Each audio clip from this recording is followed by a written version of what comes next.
Hey everybody, this is Christy. Welcome. After the holiday week off, we've got another video for you, and this week we are focusing on the core. So when I say the core, I am talking about anything from the shoulders down to the hips. And now that we have been working from home for over 2 months and had more restrictions on our life, what I am seeing with many of our own clients, despite regular workouts and a lot of our good training practices, that some things are starting to slip, and we need to correct some strength and some imbalances from a lot of sitting at home and more restricted movement in our daily lives. So we've been able to target that pretty quickly and make some good corrections. And I want to talk to you about that and give you some strategies today, particularly if you have some pain points in your hips, your lower back, or your shoulders. So first, let's go ahead, get started with a nice warm up. We're gonna do some pelvic tilts or some pelvic braces. These are great everyday exercises to keep you pain-free and your body in good working alignment. So you're just gonna lay on your back, and I'm not sure how well you can see, but you'll see nothing for me is engaged right now, and there's a little bit of an arch in my back. I can slide my hand under there. For a nice pelvic tilt position or movement, we're going to start by engaging through the pelvic floor and come all the way up the abs and hold that contraction there. So now you see, with everything turned on, I cannot slide my hand underneath my back. Everything is nice and tight here and deep in my abs, and then I release. All right, so when you engage and contract those muscles, the pelvis is going to tip back a little bit. You'll feel that. And then when you release, it's going to come forward again. So we're just going to continue that, holding for, 2 to 4 counts, depending on what your time frame is here. But you really want to be conscious of trying to feel those deep stabilizing muscles engaging. Our abs are not just about those rectus abdominal muscles on the surface, but really getting deeper in to the torso.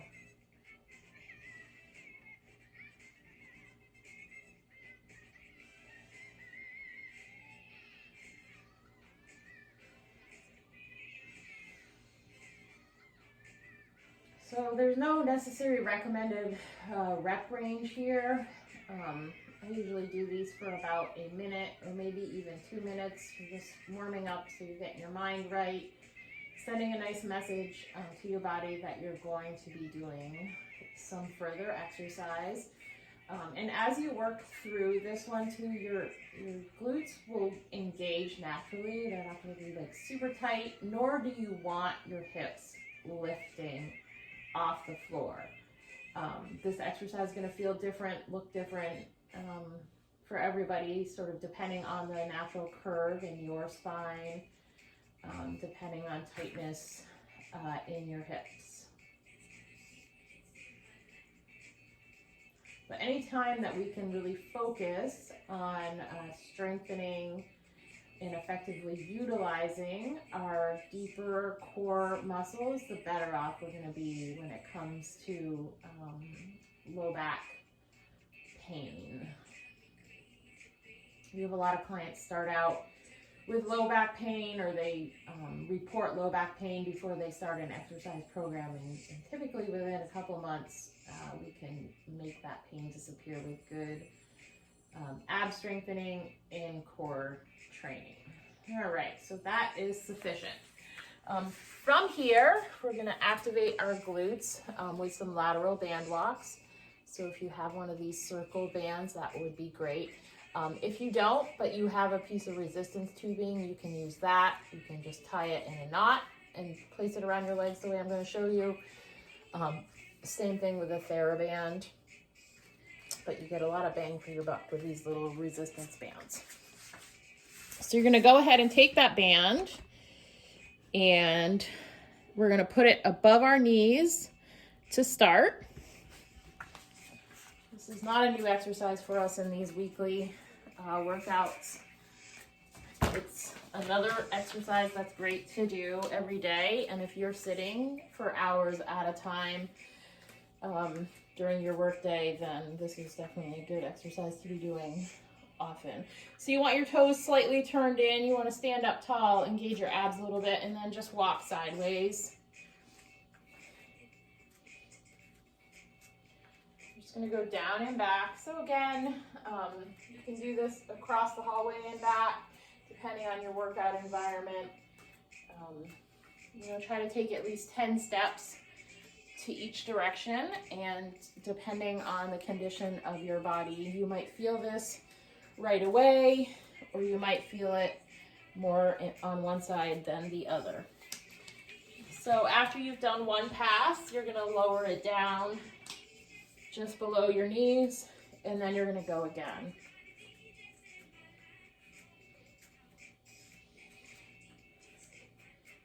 Placement of the band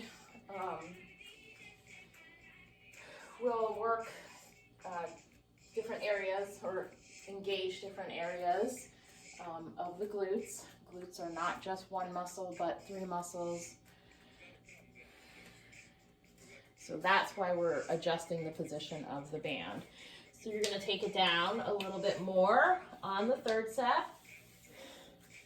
So the further the resistance, in this case meaning the band, moves away from the joint area that we're trying to work, being the hips, the harder it's going to get.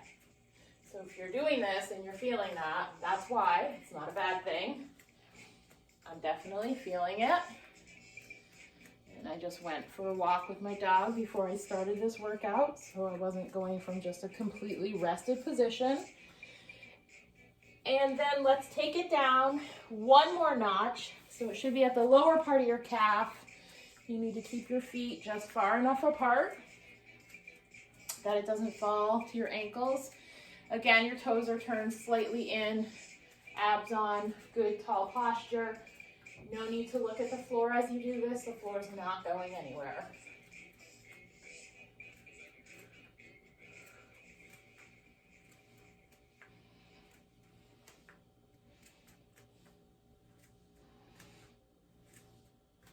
All right, from there, we are finished.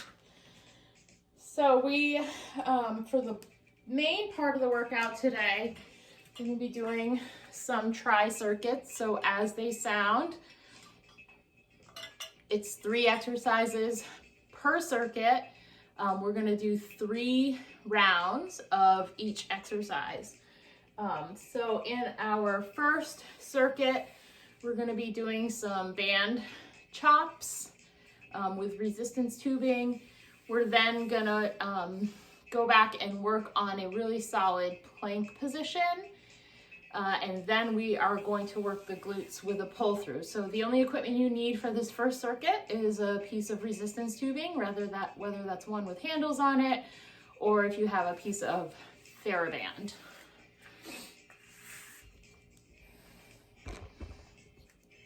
You want a nice anchor point as well, or you can, particularly for the chop, you can use your body as the anchor point. All right, so for our chop, I've got this anchored to my bike here.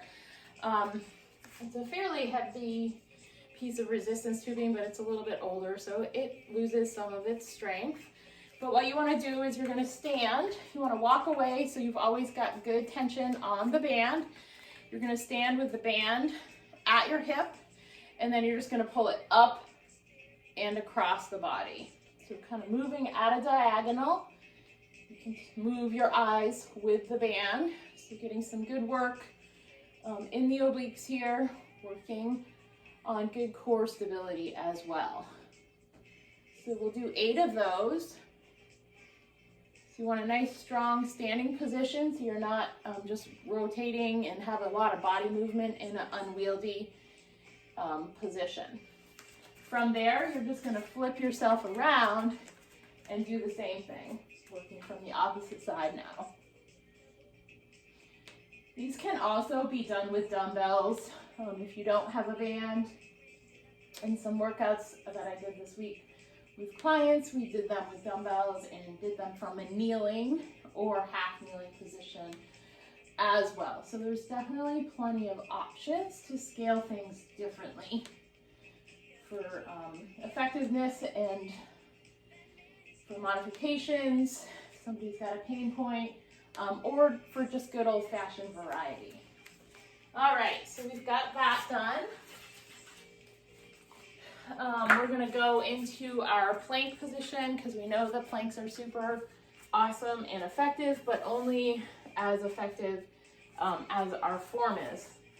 So you want to try and hold your plank position really strong for at least 30 seconds, right on up to 60 seconds is effective for the workout. So you're going to come down. We're going to work from a forearm position. So forearms flat on the floor, spread those fingers out, curl your toes under, and lift.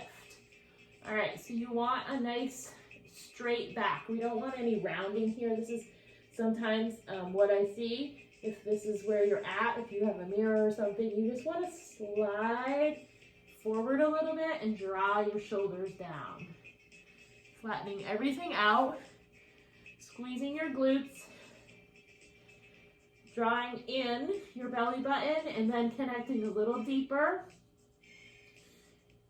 Almost like somebody is tying a tight corset around your midsection. And then of course, keeping the shoulders away from the ears so the space in your neck is visible.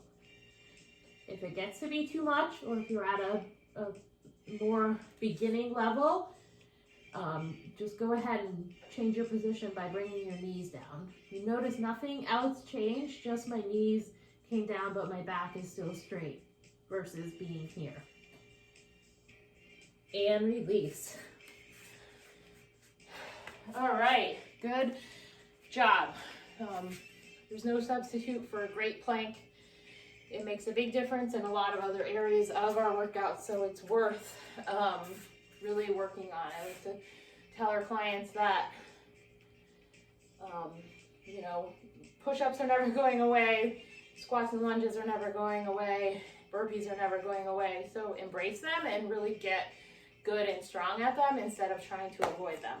All right, so a different exercise that I actually haven't been using in a while, but because I am feeling some of my own pain points from more seated work, restricted movement compared to when I'm working in our studio. But this is a really great one for the glutes. It's the pull through. So you're going back to your resistance tubing. You've got a band in each hand. It's anchored to something super strong. Once you've got a hold of that band in between your legs, you see I have a nice wide stance here, wider than hips. You're going to hinge at the hips, so that's going to require you to push your butt out like you're showing it off. You want your back straight and your shoulders down. Zip. Think of zipping up your abs. From there, you're going to stand, squeeze your glutes, and just pull the band through. So you could do this on a cable crossover machine or with cable resistance if you have that, which I do not, so we're always using the bands. And if it doesn't feel like a lot, or if you have a light band, you can just put two bands together, and that's going to increase that intensity or that resistance, okay? So you just pull up, stand straight, and squeeze the glutes as you do. So 8 to 10 reps. You want to make sure that you do keep your abs braced, or you can feel this in the low back. And release. All right, so that's the first round. We're going to go through all of those again, 2 more times actually. And then we'll move on. All right, so we're going to start with that chop.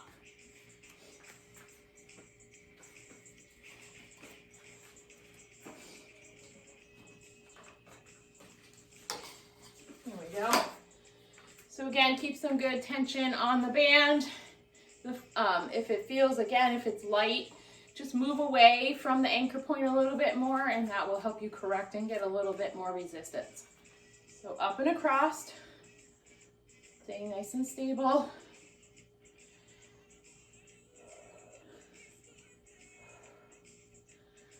So this is 6 of 8, 7, and 8. Good. Turn it around, stand nice and straight, stable, not a lot of willy-nilly rotating movement, just sort of some natural movement. It's 4, 5, 6, 7, and 8. Awesome. All right, from there, we're gonna drop down onto the floor for our forearm plank. And you can sometimes use the high plank too if you want. I prefer the forearm plank, it's a little closer to the ground.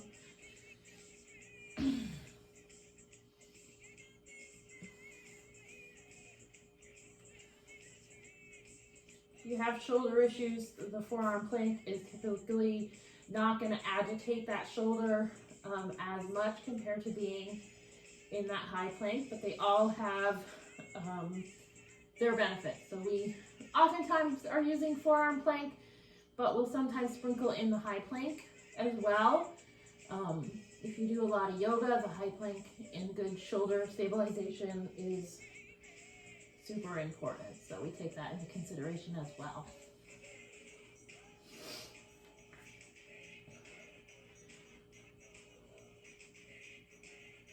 I am not timing this, I'm just kind of going by feeling.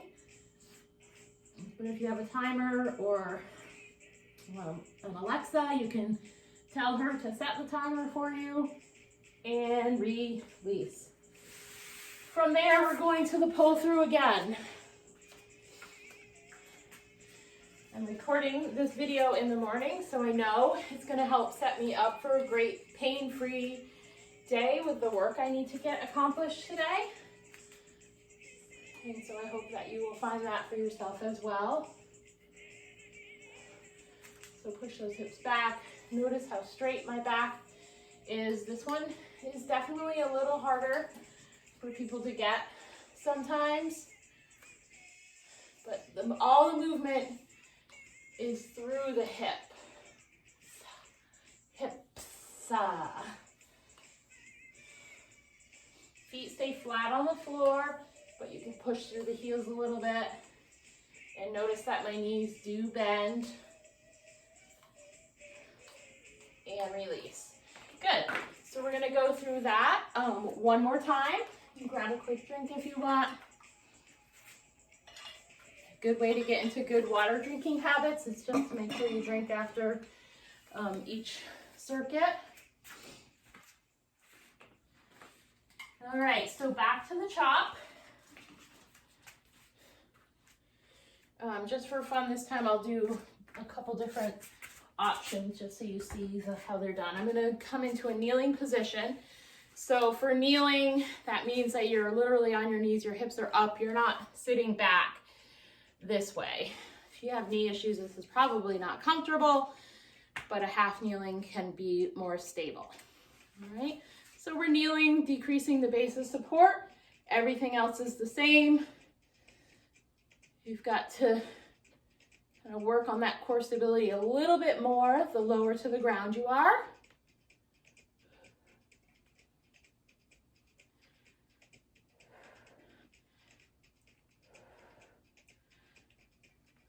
And release. It's a great exercise for you golfers out there. We continue to get into the golf season. So turn around, same setup, squeeze the glutes a little bit, and then go.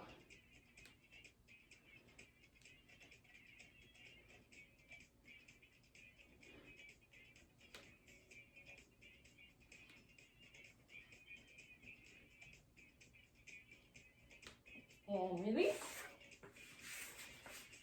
Just as a quick demo, if you do this with a dumbbell, you don't want to go super heavy, but you just take the dumbbell, hold it in the center there at the hip, and then you're just coming up and across. So you'll notice the arm that's sort of leading the way, coming across the front of the body, is nice and straight. And then the other arm is a little bit more bent. All right, so we're down on the floor. We're gonna come into that plank position. So just for fun, why don't we come up into a high plank this time so we can talk a little bit about that. Feet hip distance apart or maybe a little bit closer. Hands shoulder width apart, shoulders down and away. Everything else is generally the same. We don't want to see the hips dropping like this. You're going to feel that in your low back. You want everything to be nice and straight. That corset is around your midsection. Your glutes are on. And then what you can do is just give your hands just a little bit of a turn clockwise, almost like the same motion that you would use to open a jar. And it just turns your back on a little bit. So this is great for upper back stability.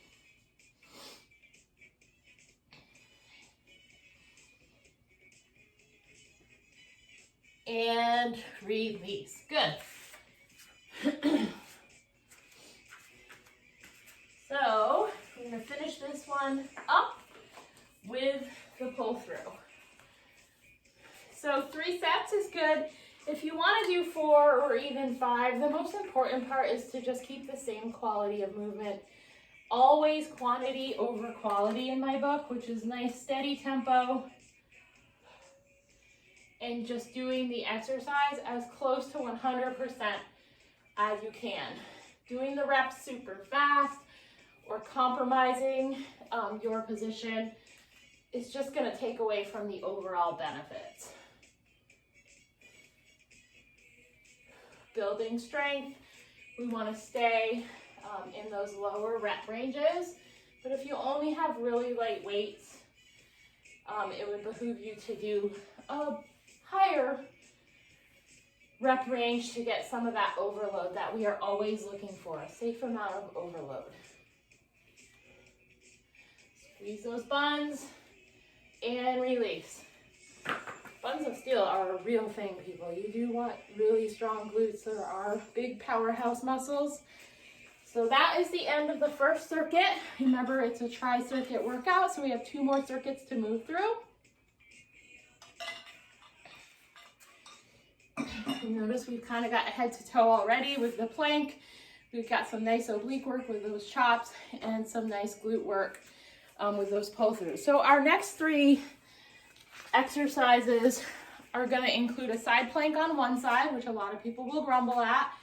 And then we are going to throw a hip thrust into the mix, going back to a big glute focus. And then we're going to come down and complete the side plank on the other side. So we'll talk about that when we get there, which is right now. So we're going to come on down. So side plank can be extremely difficult, but once you get good at it and you feel strong at it, it is very empowering. So as in previous workouts that we have done, we've got some really good options for the side plank. You come down on your side, you want to stack your hips, stack your feet, stack your shoulders, and the goal is to have a nice straight line going from the crown of the head down through your tailbone, particularly in this bent position.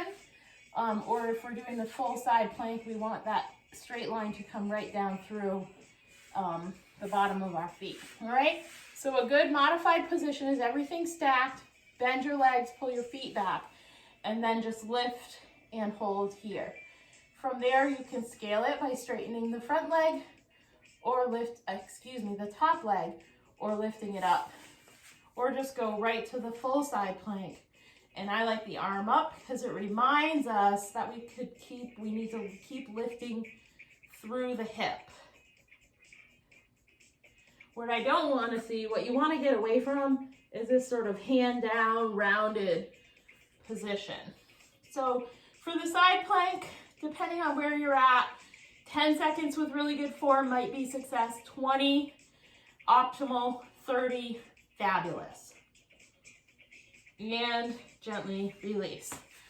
We're going to move to the hip thrust. So for the hip thrust, you can use a band above your knees. You can take a heavier weight, put it across your hips, which is what I'm gonna do. Or you could actually use both of those options, or use no weight at all and just focus on your upper body positioning on a bench. So you'll see I've got a little stool here. What you wanna do is to shimmy yourself out. Whoops. So you want your upper back, shoulder blades and above, sort of on the bench. You cradle your own head unless you need to hold the weight steady. And then you're just gonna drop your hips down and then drive up, pushing through the heels, keeping your feet flat, squeezing your glutes.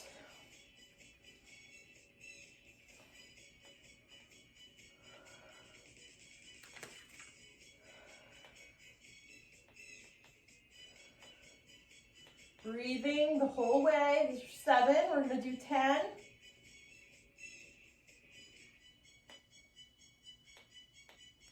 And then gently release. The easiest thing to do is to just shimmy to the floor and then get up from there so you're not compromising your shoulder position.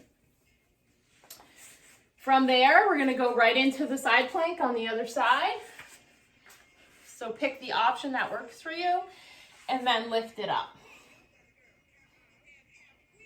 So the other thing with the side plank is trying to make sure that you're shifting the weight throughout the body and not just driving it down into the elbow or the shoulder.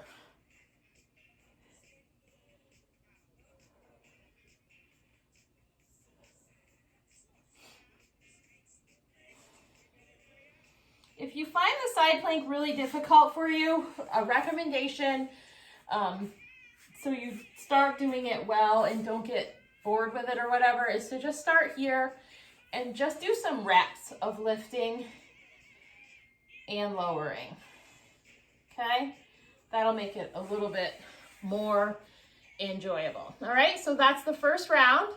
So we'll go right into the second round, which is just flipping over and starting the side plank again. So just come on over.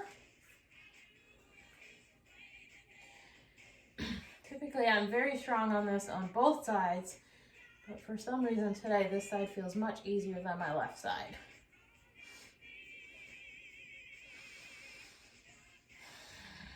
So when you get really good at the side plank, you can then scale it by elevating your feet or doing it with your feet suspended in the TRX straps.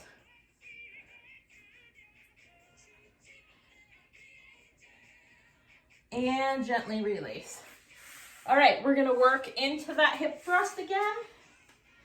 If the hip thrust isn't working well for you, or you don't have a bench or an ottoman like I do to be able to elevate your upper body, you can just stay on the ground and do it more as a weighted bridge. Won't be quite as targeted and effective to the glutes, but still will give you what you're looking for, or what I'm looking for in this workout for you, which is keeping those glutes active and strong.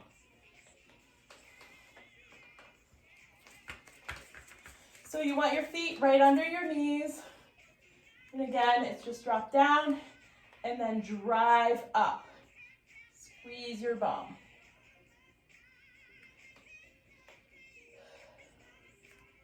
This is not for vanity, this is for function. But in 2019, I was always talking to our clients about having strong glutes so you did not have saggy jeans and look like you have a flat butt. And it's probably an occupational hazard, but that stuff just sticks out to me like a sore thumb when I'm out in public. And you see people without a backside and just their pants hanging down, like you've got something undesirable inside them. Nice strong glutes helps you fill out your pants quite nicely.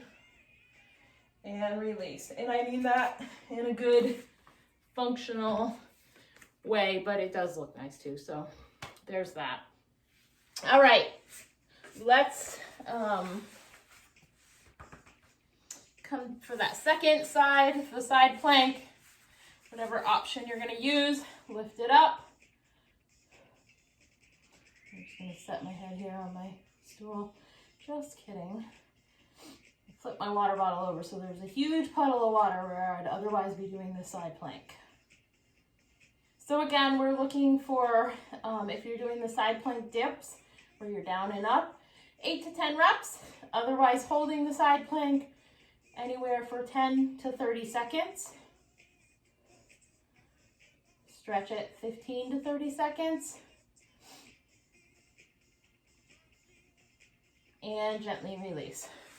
Good. We have one more round left, so we're going to flip it right over. Grab a quick drink if you haven't spilt all your water like I have almost.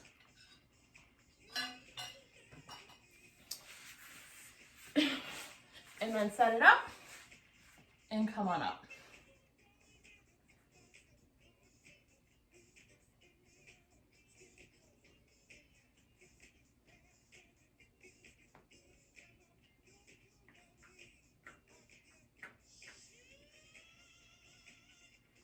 Hold, make sure you breathe, and just kind of affirm your position here of strong, straight, stable body and all the benefits that it's going to give you.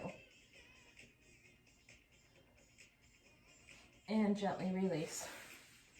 All right, we're going to do that hip thrust one more time. I'm going to do it from the floor as the bridge, just for those of you who are going to use that option. So you're going to lay back on the floor, walk your feet up towards your glutes, but keep your feet flat. You're going to want to make sure you keep your hands on your weight here. Lengthen your back and your head, and then just up from there.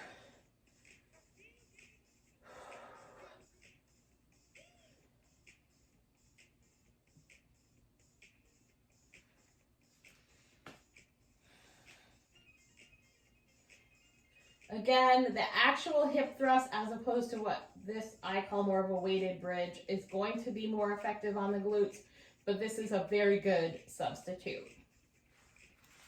And release. Awesome. So that wraps up our second of 3 circuits. We have one more to go. So in this next one, we're going to get into the abs a little bit more directly with some flutter kicks. We're going to use a standing row for the shoulders and back. If you don't have a way to do the standing row, you can do a reverse fly. And then we are also going to be doing the reverse crunch. So the crunch that really targets those deep ab stabilizer muscles, as opposed to the crunch that just works our rectus abdominis, which is our more, cosmetic surface muscles. The reverse crunch is one of my favorites because it definitely makes a difference with those transverse abs, which then makes a difference with our low back strength as well. All right, so let's just dive right in. To finish it up, we're going to start with the reverse crunch. So you're going to come down on the floor. Your head is going to stay down the whole time for this, and you really want to try to keep your upper body as relaxed as possible. Most folks, when they start doing this, our natural inclination is to tense up the upper body. So when you come down on the floor, you want to try and pull your shoulder blades down and then in to your mat. We're going to take our feet off the floor, zip up or find that neutral spine, and then the knees come in towards the chest. You notice my hips lifted a little bit. If you're just starting some exercise, most likely you're not going to have that unless you're using a lot of momentum, and you really just want to focus on pulling in, squeezing, and lowering. Otherwise, this is fine, but you want nice, controlled movement, digging deep, and you're going to get, this is going to work your rectus abs too, but we're really putting the focus deep in the torso. All right, so 8 to 10 or 12 reps, depending on your desire, and then release.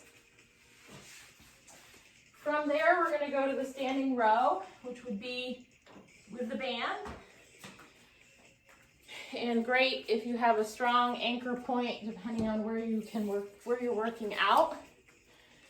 So you're going to anchor the band.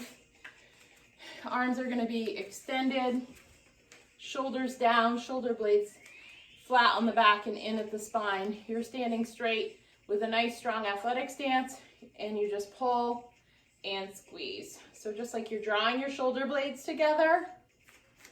This is great for the upper back and our posture, which is what we really look at when we want to work and strengthen our shoulders and back, because the two are very interconnected when it comes to posture, strength, and minimizing shoulder impingement. So this is another exercise that's great every single day. I could say that about most exercises, but especially this one. Good way to reset our posture. Everything we do in a day is front loaded, and that's why we really emphasize a lot of posterior strengthening, whether it's in the glutes, the hamstrings, or for the upper body in the back.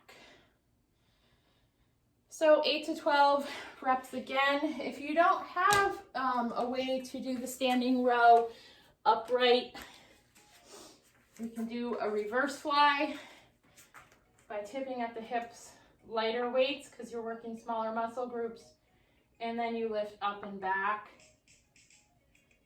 And if it's hard to keep your upper body quiet doing this exercise, you can also take a seat, stretch your torso out onto your legs, and then do it this way. All right? So from there, the last exercise in this circuit is a leg lower with flutter kicks. Okay, so really working the abs here, getting those deeper muscles as well as those surface muscles. So you're going to lay on the back. You can tuck your hands under your glutes for a little bit more support, but you want to zip it. Find that neutral spine that you can stick with, and then we're going to do little flutter kicks as we lower the legs down, and then little flutter kicks as we come back to the start, all while keeping this stable. So down and up. So it's like 1, 1, 2, 2, 3, 3, 4, 4, 5, 5, 6, 6, 7, 7, 8, 8. So if you do this motion down and up, 4 to 6 times, or until you just can't hold it anymore and you start to feel some tension that would not be good tension. All right, and then just hug it in. You can just rock a little bit, and then we are off to round number 2. All right, so we start again with the reverse crunch. So this circuit, obviously, when we're talking about the core, we're really referring to much more of the midsection being our abs, while also targeting the back and the shoulders with that standing row or reverse fly. All right, so let's bring it on down. You can bring the feet up, neutral out the spine, and then lift and lower. And again, trying to focus on keeping the upper body quiet, not pulling the shoulders to the ears. Nice controlled movement, strong legs.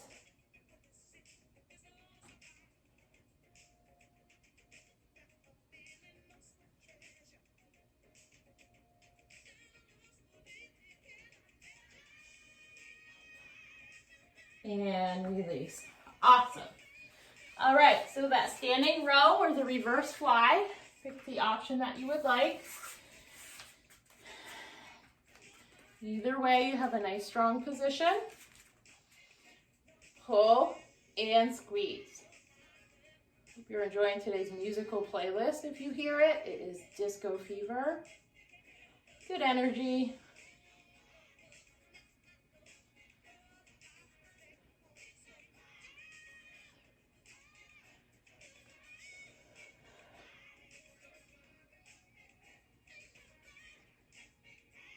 And release. And then we're going to come down for those flutter kicks. So too, if you found those hard the first time, another great option to use maybe this time is just to bring your legs out and down a little bit to a position you can hold, and then just slow flutter kicks without moving the legs. Just do this here while the eye will go down and up. So that's a great way to scale it depending on how you're feeling or where you are at in your fitness journey.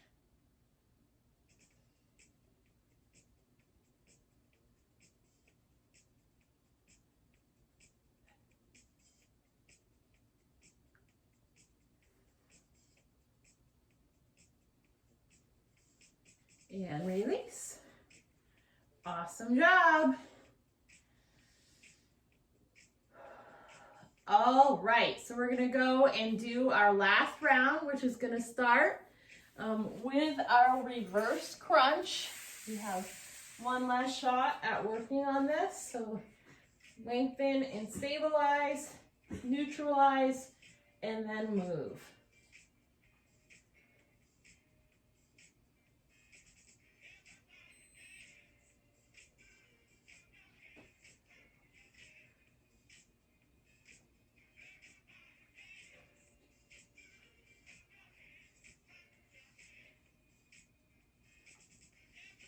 And release.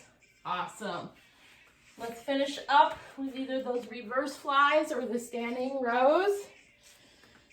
I'm going to stick with the standing rows today. I've done reverse flies multiple times this week.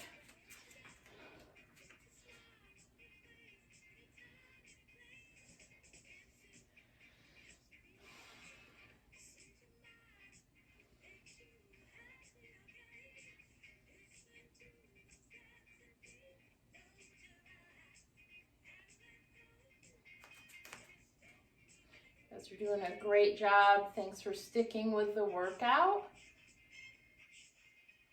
Last one, and release.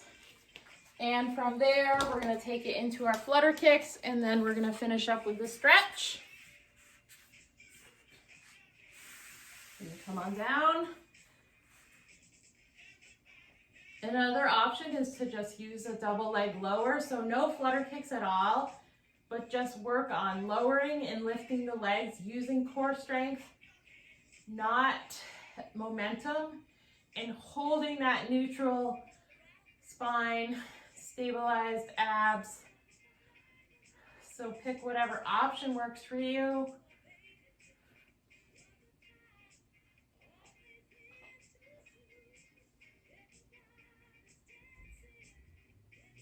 And then release. Awesome. So hug it in, rock a little bit, and we're gonna head right into our cool down now. So you're gonna bring one foot down. I'm gonna give you 3 different options here for the figure 4, a nice stretch for the glutes, for the hips. So if you've been experiencing pain and tightness there, again, because of all the seated work and restricted movement that we've been doing, here's a great option. So level 1, foot on the floor, cross the ankle over the knee, and you might feel enough of a stretch in that cross leg and the hip of that cross leg that this is just fine for you. If you don't feel much, then lift the other leg up.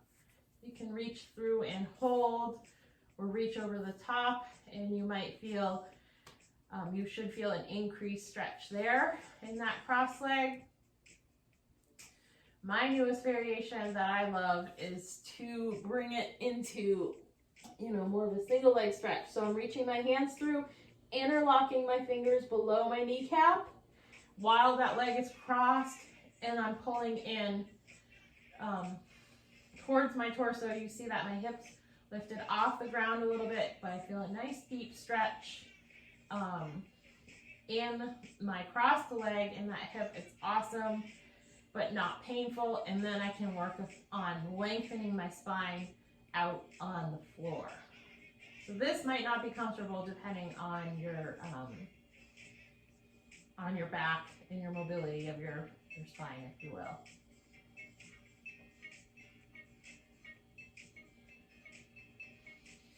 Make sure that you breathe, and you want to hold the stretch for at least 30 seconds. I would recommend getting comfortable and quiet enough to hold the stretch for 60 seconds.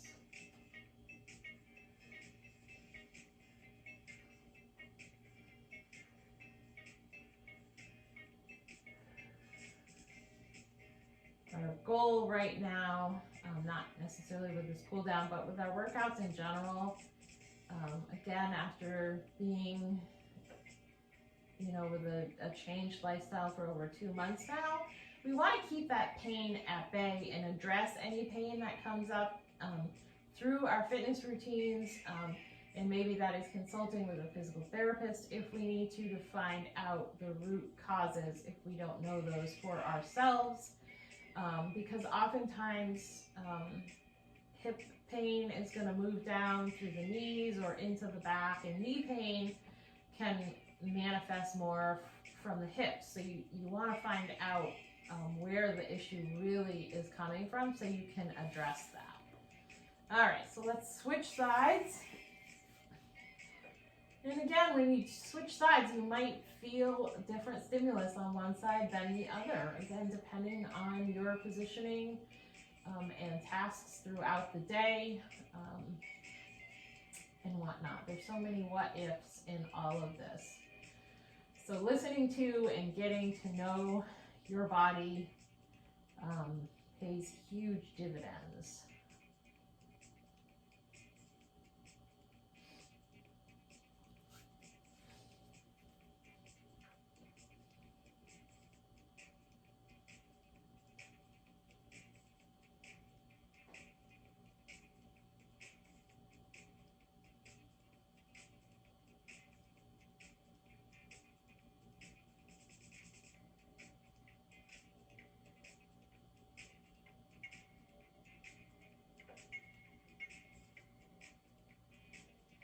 And gently release. Awesome, you guys. So that brings us to the end of this workout. Another just thought process and share that I'm going to do is foam rolling. If you don't have a foam roller, it's a cylindrical, very firm piece of foam. There's several different variations out there. But I highly recommend the soft tissue release that you can get from a foam roller right now. Those of you who are in regular massage routines, your body is probably really feeling the pain at this point. And we don't yet know when that kind of body work is going to be available. So not that it's an equal substitute, but it's definitely been helping me maintain my own body with some regular foam rolling, and can work out some of those tight spots in the hips, in the upper back, in the quads, wherever you feel it. So I am including a foam roller workout that I have as well, and working you through some of those positions and some of those rolls. So get yourself a foam roller if you don't have one. If you have one and you avoid it, unearth it from the closet. And if you use the foam roller and it creates such excruciating pain that it's impossible to use, then a massage stick or a rolling pin is going to be a better option for you, because you're going to be able to manage the tension a little bit more than you can with the foam roller, because with the foam roller you're literally putting all of your body weight on that area. So look into that and live your strongest, most pain-free and positive life. So happy that you guys shared this workout with me today. Enjoy the rest of the day. Take care.